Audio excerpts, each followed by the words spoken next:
Heading the late night news, students step up the pressure amid claims Austudy will be scrapped. More trouble for the National Party as the cracks deepen in 2 states over gun control. And reports of the death of the man responsible for Cambodia's killing fields. The Late Night News with Sandra Sully. Good evening. We begin tonight with protests across the country. Public servants marched in every capital against proposed budget cuts. But it was students in Adelaide who provided the flashpoint when they tried to confront Education Minister Amanda Vanstone. Scuffles broke out as an angry crowd of Adelaide students tried to confront Amanda Vanstone. More funds for education! Their fury flared by morning reports that the Education Minister has put Austudy on her hit list. As she addressed TAFE teachers inside, security staff waged a bitter battle of wills with the students, eventually shutting them out.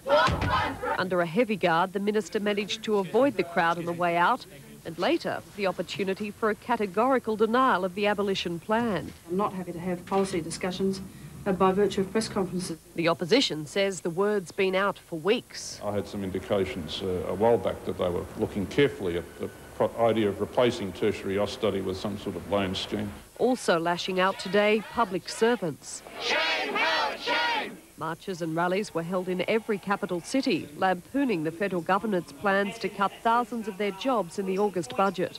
But while public servants are agonising over their job prospects, others, it seems, are having an easier time.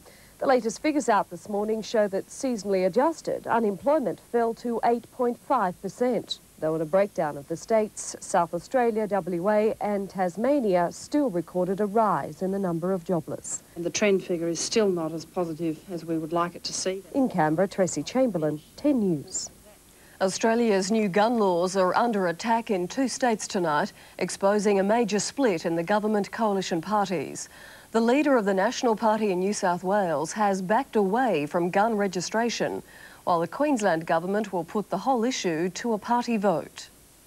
In an extraordinary media interview today, the leader of the New South Wales National Party tried to rewrite John Howard's gun laws.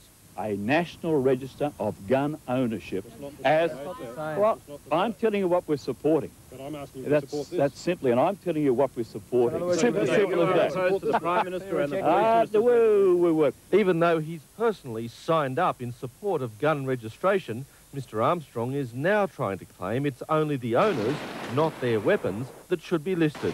There's a critical difference. Is that without registration, a person can get rid of a gun. There is no way of tracing it into the community. It can wind up in the hands of the sort of mass killers that we've seen recently. The attempt to water down the proposed laws sent the Liberal Party into major damage control. Despite the comment made earlier by Mr Armstrong, I guarantee the passage of this legislation, in other words, the Howard Initiative.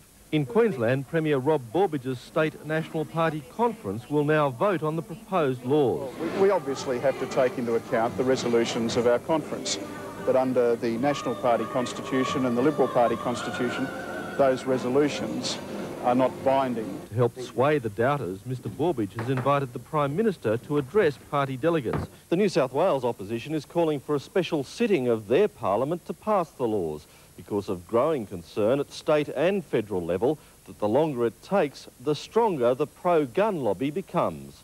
Paul Smith, 10 News.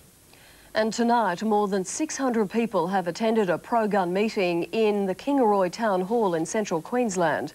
The meeting was organised by Graham Peterson, who resigned from the National Party last week.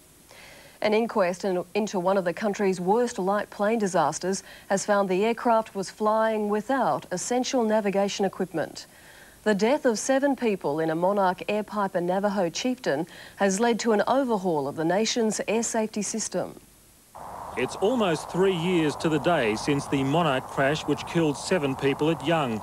Today, New South Wales coroner Peter Gould outlined a series of regulatory and equipment failures leading up to the tragedy, finding the crash was caused by the illegal removal of vital electronics equipment from the aircraft's cockpit.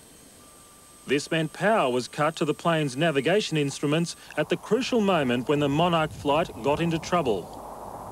The 7 dead included schoolgirl Jane Gay of Young, who was flying home for the weekend. She was a boarder at Sydney's Pymble Ladies College, along with her friend Prue Papworth, who survived the crash but died later from burns. Also on board, local councillor Stephen Ward. The coroner found that pilot error didn't cause this crash, but nonetheless several things went wrong. The weather was bad, the pilot couldn't switch on the runway lights, and his approach over high ground also contributed to the tragedy. The coroner criticised the Civil Aviation Authority and the State Air Transport Council for not grounding Monarch after discovering serious deficiencies in the airline's operating procedures. I never would have put my child on the plane at all if I'd had any inkling of what was behind the scenes. Hilary Caldwell lost her husband. You can never bring someone back, but if another tragedy were to occur that could have been prevented, then their deaths would have been for nothing. John Hill, 10 News.